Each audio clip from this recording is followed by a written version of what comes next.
I can't explain how little I care about Mufasa.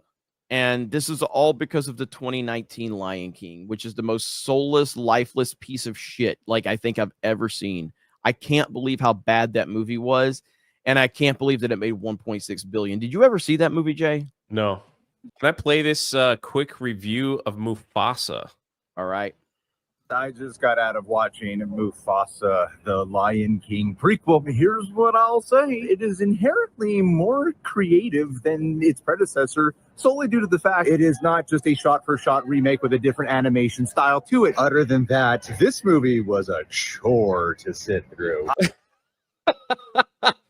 Sounds about right. Is that a positive thing? Some people like doing chores. I was actually, when people watched the teaser trailer and was like, hey, you know, this looks cute. Are there like little isolated bits that are occasionally a little bit charming or a little bit cool to look at? Sure. But for the most part, the entire experience borders on like Transformers walking away feeling for me of this is just loud, bombastic. The camera just never stops moving, hollow. I never really felt anything, yet there was so much of everything happening all the time on screen. The songs, some of them are fine.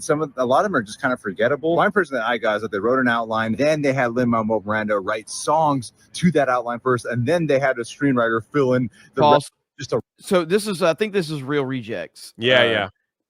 This is the equivalent of like a scathing review because these guys are never negative. Yeah, that's why I was going to bring up when it was done. It's like they are like Disney. They are pro. Oh, yes. All right, you can continue. That's why I wanted to. I was going to say that afterwards. It's like the fact that he's saying this is a lifeless, hollow film is shocking.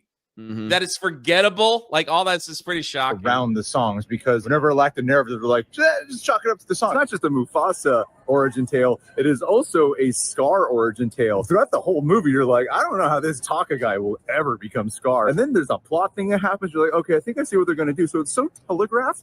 And yet, it also feels like it comes out of nowhere. It just feels like so freaking sudden. People were actually laughing and turning to each other at what it's supposed to be like dark, menacing turn stuff. And at least at that point, the way the narrative unfolds makes it fun bad because it's just so stupid. You see how he calls it fun bad. Mm-hmm. Trying to be positive.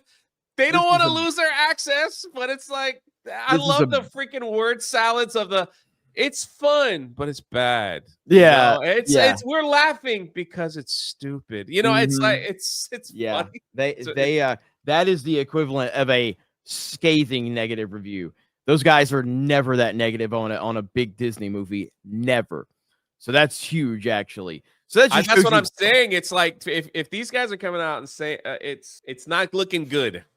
Yeah, it's not looking good. Because this guy usually skips and jumps out of the theater and is just like, you got to go see it. It's the greatest thing ever. Woo! Mm-hmm. Yep. You're 100% right. That is big time right there. This movie, and that sounds exactly like the first movie, by the way. I wonder what he said about the first movie. I'd be curious what he said about that. And I actually used to watch those guys a long time ago. I actually don't hate those guys. I'm pretty sure they're subscribed to this channel, by the way. But they've never said anything bad about me. I think that they're way too lenient on a lot of Hollywood BS for sure. But that's their prerogative, whatever. But yeah, the first Lion King movie is one of the most frustrating movies I have ever seen. I despised it so much, man. I remember when I left the theater, I was so mad about that movie, man. Holy crap. Mufasa? Or the Lion King. Yeah, the 2019 Lion King. And again, as I said, if anything, Beyonce should be investigated just solely for the fact that she was involved in that project. I don't even care. Like, forget all the other stuff. Her biggest crime was being in the Lion King, because it was just horrible.